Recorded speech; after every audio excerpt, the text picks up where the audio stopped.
To the casual observer, the sleepy fishing village of Taiji, Japan is a place that reveres and loves dolphins.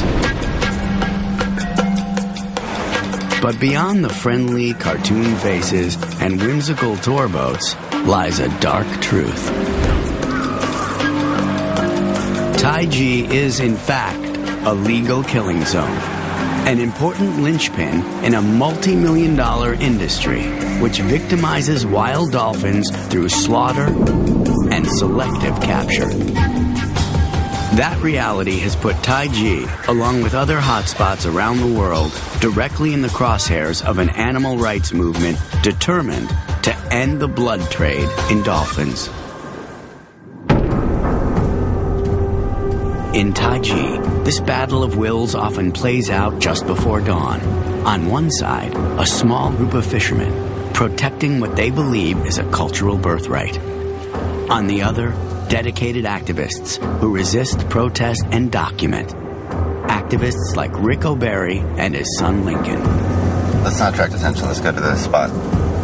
The car's still behind us. Yep.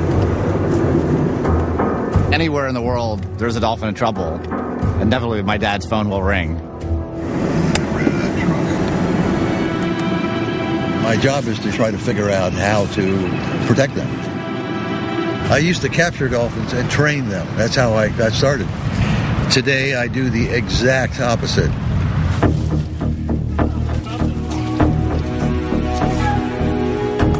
It would be hard to find anyone in the world who understands the dolphin trade better than Rick O'Barry. The proof? He was once a major player in that very trade. In the 1960s, after 5 years in the Navy, Rick landed his dream job, capturing and training dolphins for the Miami Seaquarium. That led him to his greatest fame, as primary trainer for the hit TV series Flipper. They call him Flipper, Flipper. We had 5 female dolphins who collectively became Flipper, but most of the show involved one dolphin by the name of Kathy. It was Kathy who changed Rick's life forever. They worked together for 7 years, and in the process helped create the dolphin entertainment industry. When the show went off the air, Kathy was turned over to the Miami Seaquarium.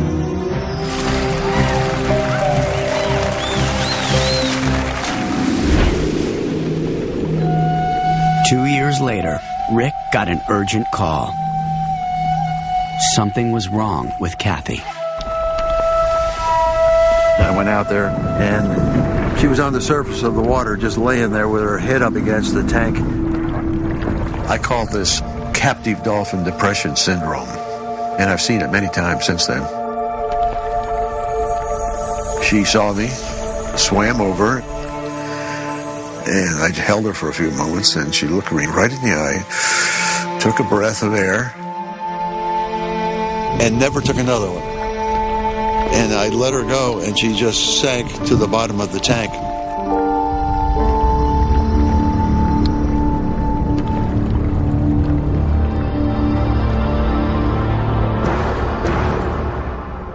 That was on Earth Day, 1970. And that's where I started this very long and strange trip. In that moment, the dolphin trainer became a dolphin defender. But for years, Rick operated in obscurity. Then it all changed. In 2007, Rick went undercover with a team of covert filmmakers to expose Taiji's dirty secret, an annual hunt where scores of dolphins are herded into a tiny hidden inlet. Most of them will die there. The documentary, titled The Cove, became a sensation and won an Academy Award, exposing the senseless slaughter to the world for the first time. But the global outrage has yet to reach Japan's shores. Now, with the power of international public opinion behind him, Rick is launching a new mission to stop Taiji's dolphin hunt.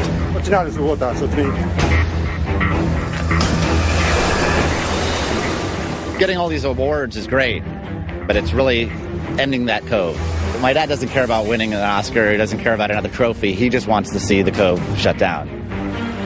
In the future, Rick O'Barry's crusade could take him anywhere in the world. But right now, today, the target is Taiji.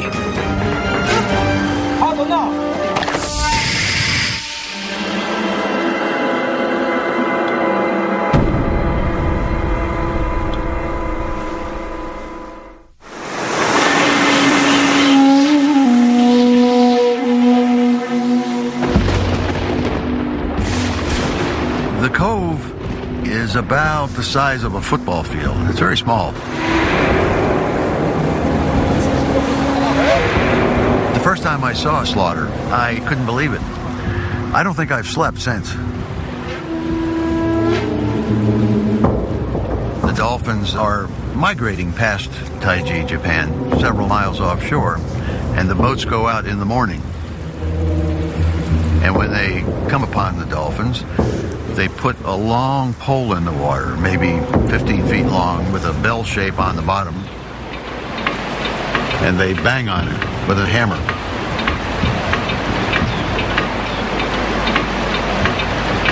And they create a wall of sound which terrorizes, literally terrorizes, the sound-oriented dolphins. And they drive them several miles into the cove, and they seal the cove. I can tell you it's Dante's Inferno for dolphins. As brutal as it seems, the hunt is legal in Japan. In stage 1 of the capture, professional trainers isolate the best animals. These dolphins command enormous sums and are shipped to sea parks and aquariums around the world. The rest are brutally slaughtered. Many are lawfully sold for human consumption, even though the meat contains dangerously high levels of mercury. We're trying to stop the dolphin slaughter and the dolphin captures. They're connected. You can't separate the two. It's a message Rick is determined to spread throughout Japan. His return to Taiji begins in Berkeley, California, at the Earth Island Institute. Rick is the Institute's marine mammal specialist. The fishermen are extremely angry now. The BBC told me that when they mention my name, he can actually see smoke coming out of their ears. We need to be careful about your going down there. I don't think you should be going down there by yourself. I think we need to have a bigger team in place. Well, I'm concerned you're going to be arrested right there at the airport. And if it doesn't happen at the airport, it would probably happen in Taiji. It would be a local charge. It would be, My dad getting arrested is a huge, huge concern, because if you get arrested, you're basically out of the game. But it's a chance we have to take. Because of the movie, the Japanese press is finally showing some interest. You can't solve a problem if you don't know about it. That has been the biggest problem, is the fact that the Japanese media has a blackout on all whale and dolphin stories. And I didn't know what to do about it, so I asked some of my Japanese colleagues, and they told me gaiatsu. Gaiatsu translates into external pressure. And gaiatsu is the thing that's brought about more change in Japan than anything else. The movie, The Cove, is gaiatsu on a massive scale. But The Cove has yet to be widely seen in Japan. So Rick's hopes lie with mobilizing the Japanese media, both to publicize the film and gauge its impact. D-Day is set for September 1st, the traditional start date for the dolphin hunt.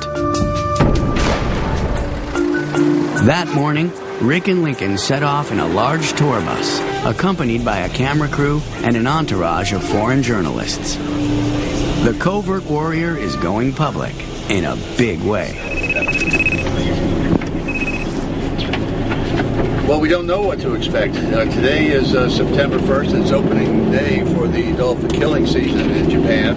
Well, I'm really nervous. Actually, didn't sleep last night. I'm not sure what is going to happen when we arrive. I know we're not welcome there. I'm sure everybody's on high alert.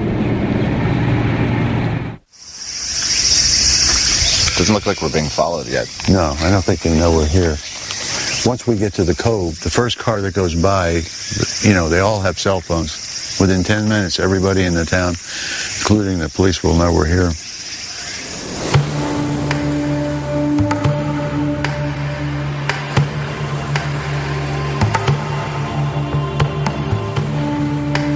The people in Taiji are quite wonderful, as you'll see. They're wonderful people. And 95% of the people in Taiji have nothing to do with this dolphin slaughter. Pulling up to the cove was a huge relief because when we looked, the water was blue, it was clear, there was no nets. We weren't sure what was going on. The hunt obviously hadn't started. You know, we were all kind of guessing at what exactly was that reason. Hello. Yeah. Yeah, I can't talk right now. I'm just arrived at the cove and the police are here. Hello. Passport. Everybody here who is foreigner. Everybody has to show their passport. It's a very tense moment. We have to. The arrest of a foreign national in Japan usually means permanent deportation. Rick could be detained on the most minor charge, like suspicion of trespassing. Journalists. It's a scenario he's always avoided in the past. Will his luck hold out, or will the mission be over before it even begins?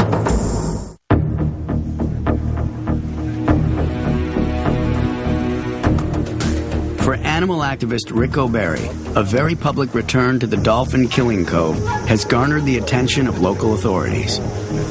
But Rick's been in tight spots before and knows exactly how to handle himself. Stay calm and keep talking. Well, here we are. Dad doing what he does best. The arrival of the Japanese media seems to tip the balance in Rick's favor. The interrogation is quickly concluded.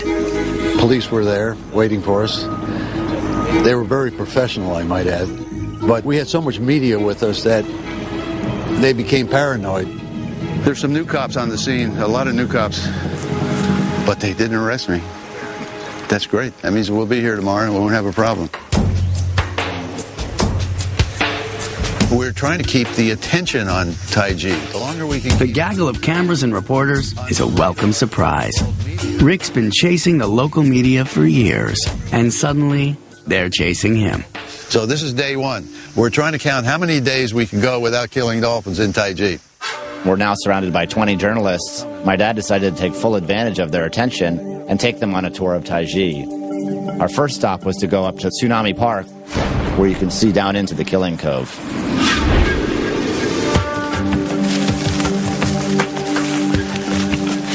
This is all about a cover-up. They're covering and hiding something. This is a national park, not private property. Yet this small group of fishermen put this up to keep the public from seeing what happens down there in the cove. I'm encouraged. I've come here so many times all alone and just surrounded by angry fishermen, and here I'm surrounded by journalists now. It's all changed because of Gaiatsu. Just down the road from the killing cove is the most visible symbol of Taiji's dolphin trade, the Taiji Whale Museum. My son was sitting here in 1975.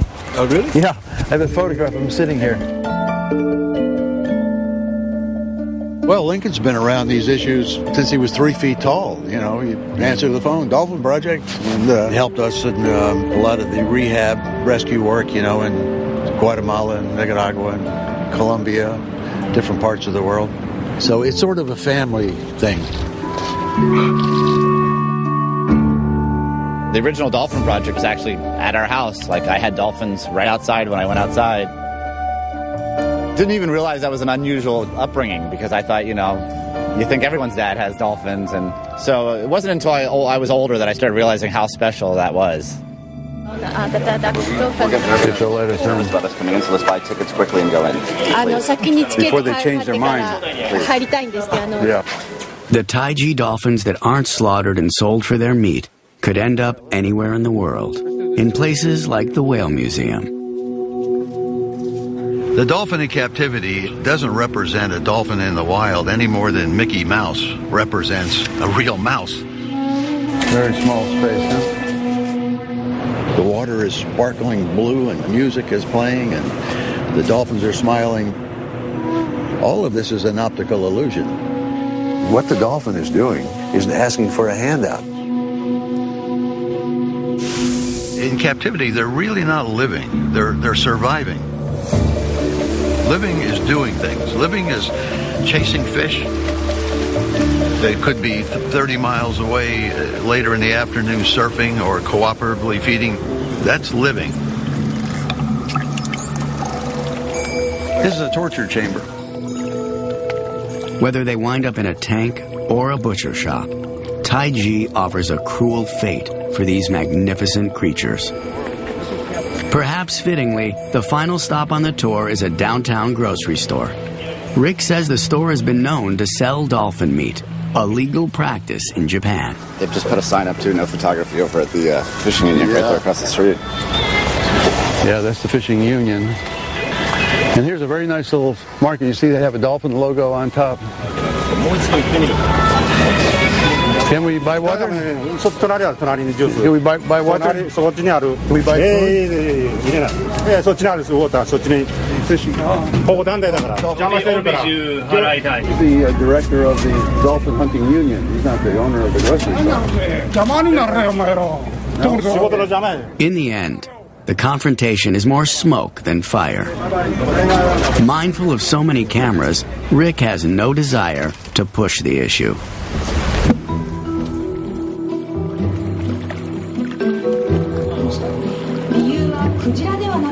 That evening, the team gathers to see if the press mission has paid off. Just because the story is being covered, there's no guarantee it will actually be broadcast.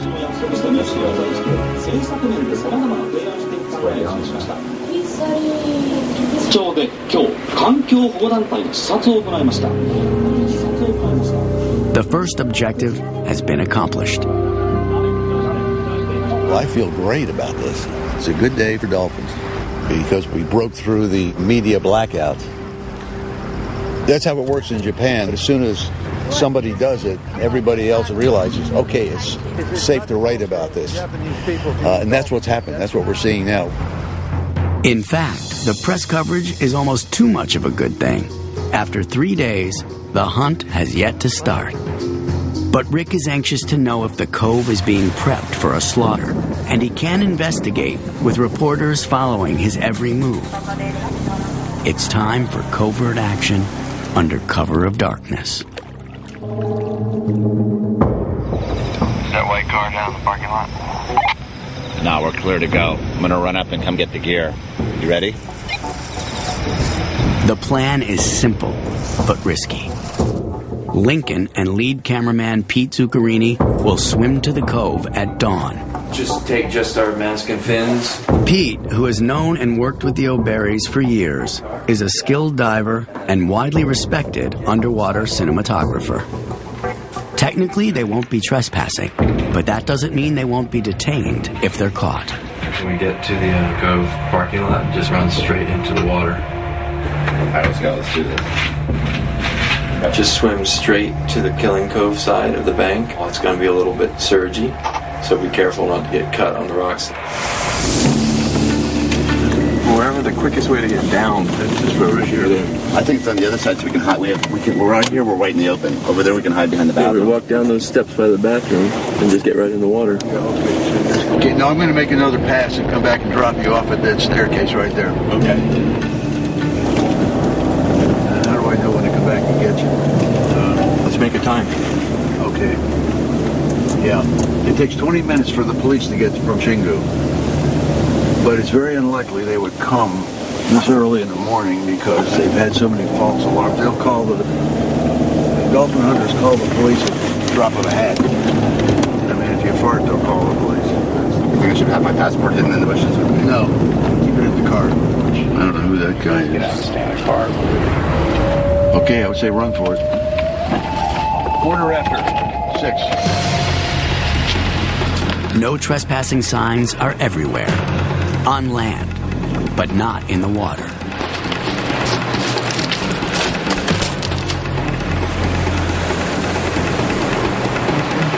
While Lincoln and Pete prep for the swim, second unit cameraman Alex Escarpenter finds a hiding place nearby.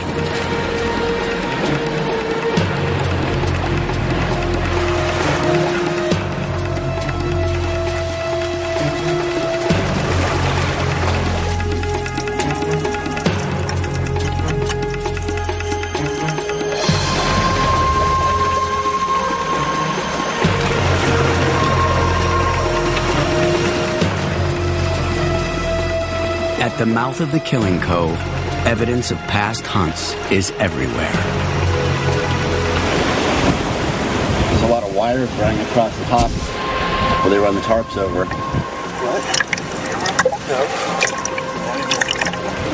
In the back of the cove, they've got pole-mounted cameras which probably go right to the police station. The camera is completely unexpected. So is a lone truck that seems to be watching. You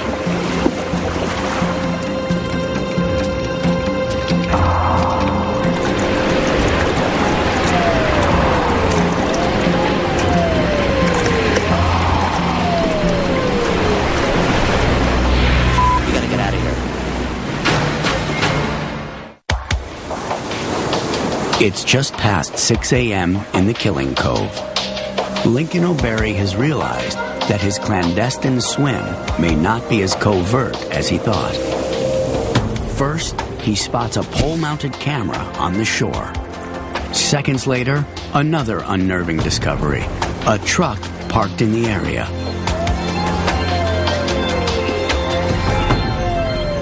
Finally, a distant siren brings the swim to a premature end. Well, that's eerie in that cove. You can really feel what happens in there. Alex and Rick, can you hear me? If you copy this, we're ready to come back to the park. That siren was like, I was wondering if it was associated with the camera. Like someone was monitoring the camera and then the siren went off. Is that my dad? Oh, there's cameras in the cove? Yeah, there's a camera on a post. Oh, does he think they videotape? We could have been, but I'm wearing my mask and snorkel. I'm pretty, Where is it? Inside the actual cove? It's in the cove, on the beach in the cove. On a pole. The excursion tells the team what they need to know. There's no concrete indication that the hunt is about to commence.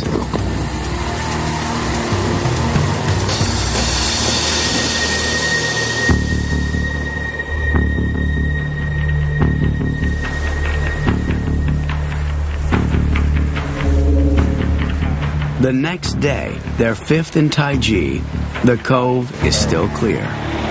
This is pretty much the only vantage point we actually can see down into the cove. It might mean the slaughter may have stopped, we don't know. Or maybe just they're waiting for us to leave. But we'll be back.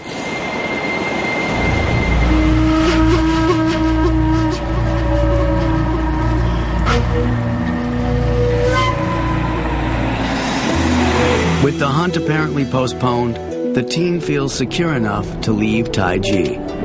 Rick has other business in Tokyo. But as the bus heads north, he makes one brief stop to visit a kindred spirit. This is the village of Futo, and this is what Rick hopes Taiji will become. Futo is a major tourist destination for the Japanese, a center for whale and dolphin watching, and a popular spot for scuba diving. But not so long ago, this was a very different place.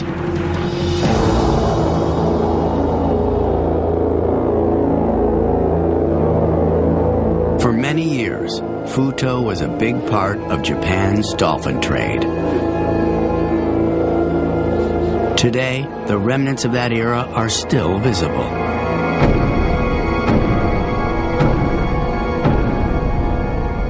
Azumi Ishii was at the forefront of those past dolphin hunts, and he's been instrumental in Futo's transformation. Like Rick O'Barry, his life was changed by a moment of clarity with a single dolphin. About 20 years ago, he was in the middle of a dolphin hunt, and right as he was about to slaughter a dolphin, and he looked into its eyes, and there was just something clicked in his head, and he had this moment of epiphany and just realized he couldn't kill dolphins anymore, and literally let that dolphin go and dropped the knife and gave it all up.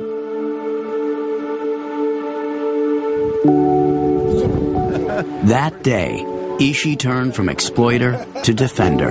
His old drive boat has been retrofitted, and the decks that once carried slaughtered dolphins now cater to tourists. Ishii-san was a dolphin hunter, and his father before him, and his father before him, and they go back a long way, and he's changed. He now takes people out to see dolphins in the wild, so he represents a lot of hope that others will change. The visit to Futo is a rare respite for Rick. A moment to contemplate the day when all dolphins will be safe and wild. But his private reverie is cut short by an urgent phone call from Taiji. The drive boats are on the move.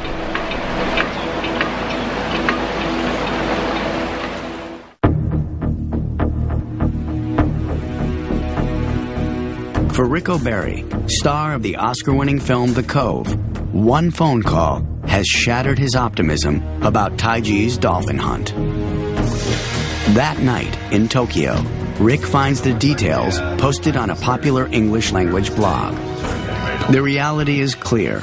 He's been played by the hunters. 13 boats left the harbor at 5:30 a.m. and located a large group of dolphins and pilot whales. Surrounded them and drove in the cove. Those bastards are just evil. There's some comment. It's Rick O'Barry. Huh? Did it say that? Yeah. My grandma makes an awesome dolphin burger. Somebody posted.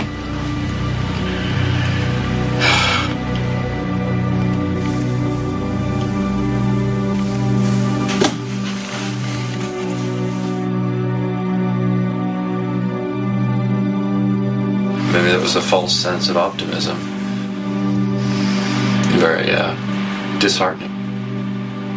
When you feel like you're making progress and then you go backwards all of a sudden. I thought we were winning. They may have stopped with all the international press. Rick, however, is not without weapons. He quickly dispatches an associate to Tsunami Park, directing him to sneak past the barriers with his home movie camera. After a number of dolphins are separated out for the captive trade, the amateur photographer records a remarkable sight.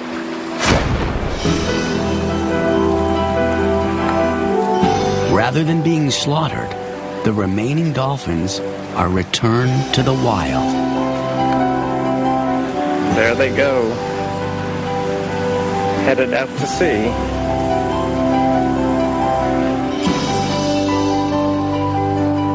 This is an unprecedented turn of events.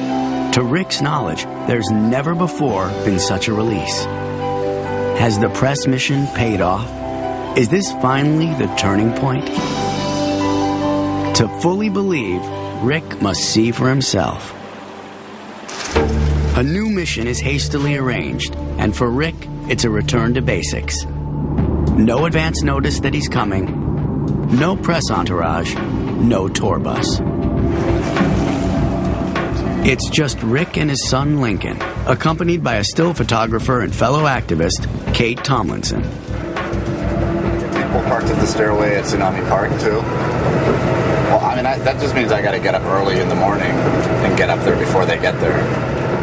As the group approaches Taiji, the anticipation mounts. There should be something happening when the sun comes up tomorrow. What time do they usually get to the cove? Around 5. But it would be wise to go up there while it's still daylight to see where all the razor wire and where everything is and where you're going to be in the morning. Or you just want to whip me right next to the stairs and I hop out and run up there? Yeah, I think so. Take this phone with you. I've got 20 A daylight recon is risky, even in a public space like Tsunami Park. All right, let's go now. Let's go now. But there's no choice. Lincoln and Kate are hoping to find a new vantage point further down the bluff for filming. Sometimes they have a guard posted there, so we just want to... Oh, you gotta hurry up. This is the barrier, so you can't see down into the cove. This guy, he's just up on top of this ridge. He's looking for us. I don't think he sees us.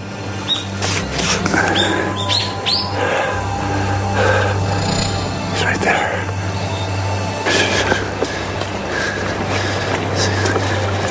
I think that may be my spot right here. I don't think anyone would dare going down there. That's pretty crazy. They set this barbed wire up. This is something they put up since we were here last time. Undetected, Lincoln leads Kate in for a closer look. It's her first visit to the cove. We got to stay low in the brush here because from the street they can actually see us. And we had to cross through all this barbed wire so they know people are coming back here. There are dolphins in the cove, but no fishing boats or hunters. Last time we were here, there was a temporary no dolphin kill policy. Either they're planning on letting these go tomorrow, or maybe these are for the aquariums. I guess tomorrow morning we'll find out. It's really something else, huh? So what they did is that's the actual killing field over there. They've got the cave where they hide stuff back in there.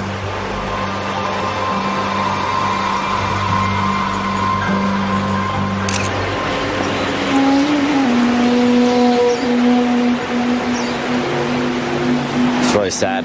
The dolphin we see floating probably died from either complete exhaustion or it could have gotten caught in the nets. But it's kind of odd. We see this other pod of dolphins here, and they seem to be circling around the one dead dolphin. What's making you sad? The dead dolphin? Or the whole damn thing?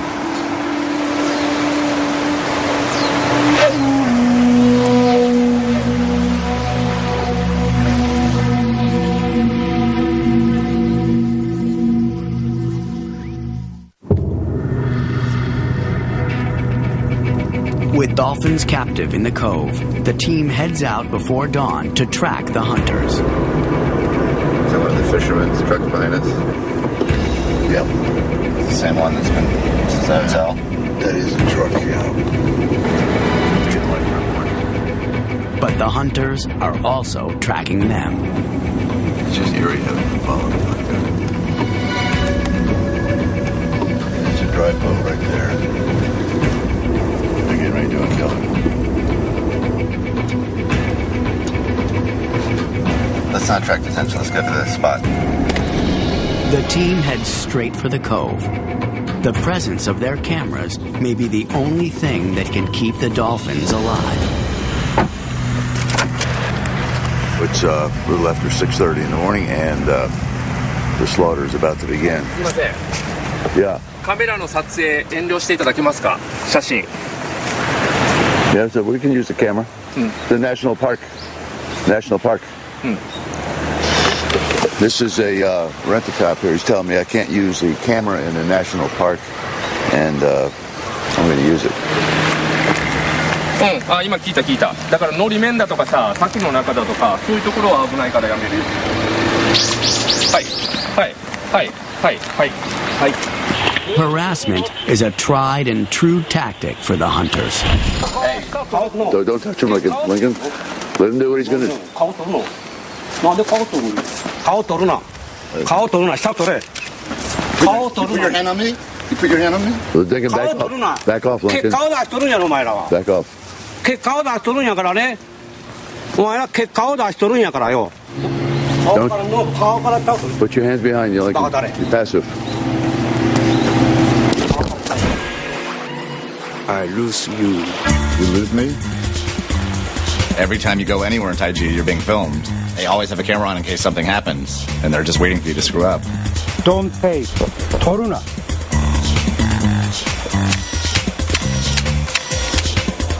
As the morning wears on, the standoff continues. The cove itself remains calm.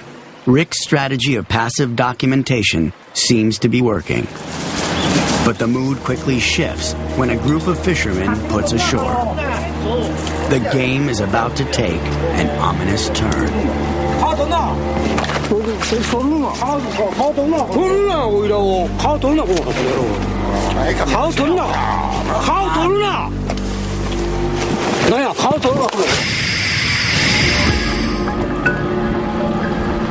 Even though the slaughter is legal, the hunters suddenly start driving the dolphins to shore, out of sight of the cameras.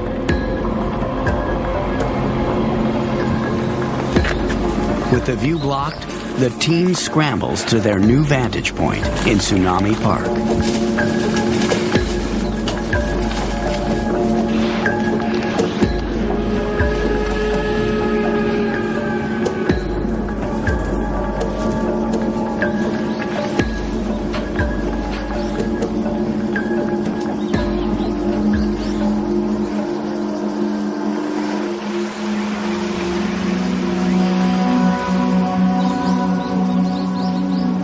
After all the hopeful signs, the disappointment is profound. What are they doing? They brought the dolphins out to the barge where they will gut them and drag them over to the slaughterhouse, package them up. Like the dolphin's smile, the hope, it seems, was an illusion.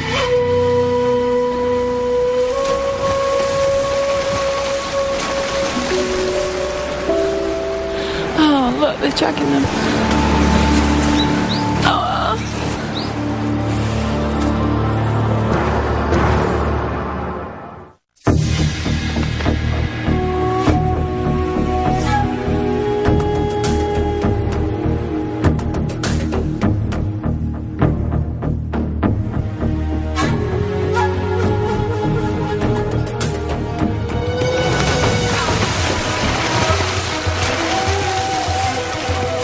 For almost 2 weeks, Rick O'Barry's press blitz, designed to halt Taiji's dolphin hunt, had worked. But the reporters have moved on, and now the blood in the water confirms the worst. The cove is full of blood.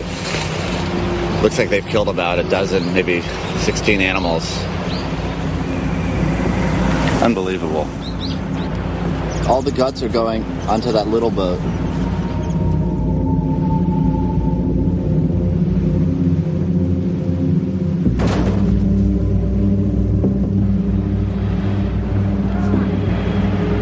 They're trying to hide the bodies. They're trying to throw tarps over the bodies real quick. Over the guts. He's trying to hide the guts. They don't have a roof on it. I can see right down into it. He sees me. The unfolding drama is a disturbing new experience for Lincoln O'Barry. He's seen the slaughter on film many times, but never in person. It was just so bizarre and so depressing. Well, it's hard to stare through the viewfinder and watch suffering, is what it is. It really just blew me away. Got it.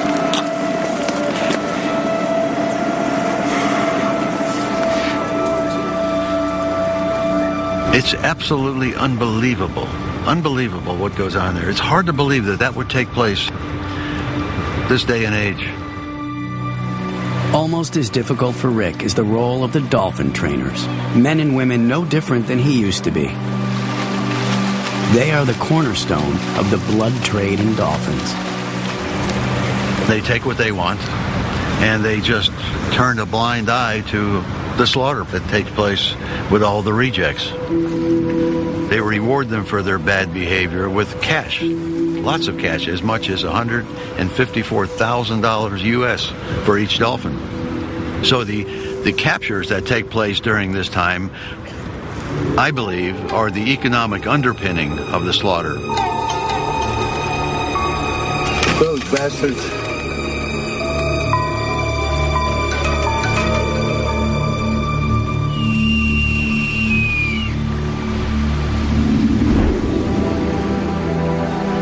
It's a heart-wrenching end to a journey that began with so much promise.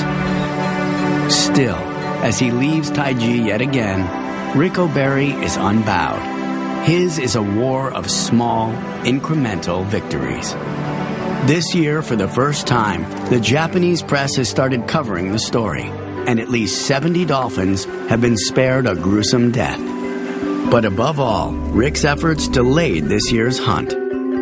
Next year or the year after, perhaps, he may finally stop it. I'm very optimistic. As long as we keep Taiji in the news, keep the pressure on them, they'll be forced to shut this down eventually. What's going on there is genocide. The dolphins are to the sea what we are to the land. They routinely make choices and decisions regarding the details of their life. They're entitled to freedom. We go to the places where they're in trouble and do what we can to protect them.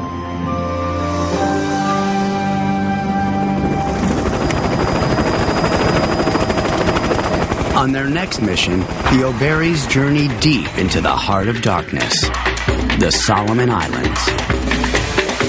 This is the Wild West of the captive dolphin trade, a haven for shadowy dealers determined to protect their profits at any cost. Preventing us from getting in boats, helicopters. It's quite dangerous. We got pretty hairy. Our safety wasn't guaranteed if we went outside the hotel.